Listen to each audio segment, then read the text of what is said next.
ukiona hao vijana wanajitanga ma Gen Z wako 25, 26, 27 year old, mtu mkubwa kwa na mandevu mingi, hadi voice yako iko husky, hutaki kwenda kazi, unataka tu kushika county ukivuta bangi, ukikunywa pombe lousy alcohol very cheap liquor, alafu unaanza kunuka kama sewage, unaanza kwa rebellious, unataka kuvuta bangi the rest of your life.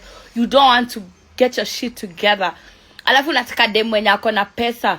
Kwanza wewe uko na pesa wewe kwanza. Unataka wasichana wewe.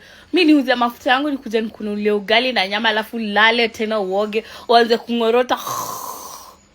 Uko na kichwa mbaya wewe.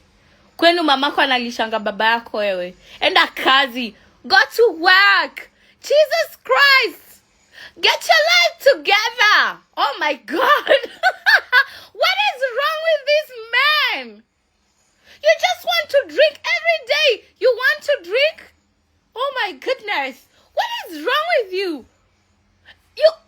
Alafu unaanza kuambia wasichana wanapenda wa baba. Trust me, I can never, I swear on the grave of my ancestors, I can never date my age mates. They are so lousy. They don't have a sense of direction in life. Oh my God. Kila siku nataka kulewa. Wewe ni mtu mwenye unafaa kukamua wewe pombe. Wewe ni ng'ombe inatoa pombe, unataka kukunywa pombe kila siku wewe. What is this obsession of drinking and smoking every other time? Are you crazy? Are you not scared of being broke? Oh my goodness. Alafu nasema siwezi date msichana mwenye afanyi kazi. Kwanza wewe unafanya kazi gani? Are you even making an income? Oh, you piss me off. Go to work. Get your life together. What? Alafu unataka kudate mimi age mates wangu.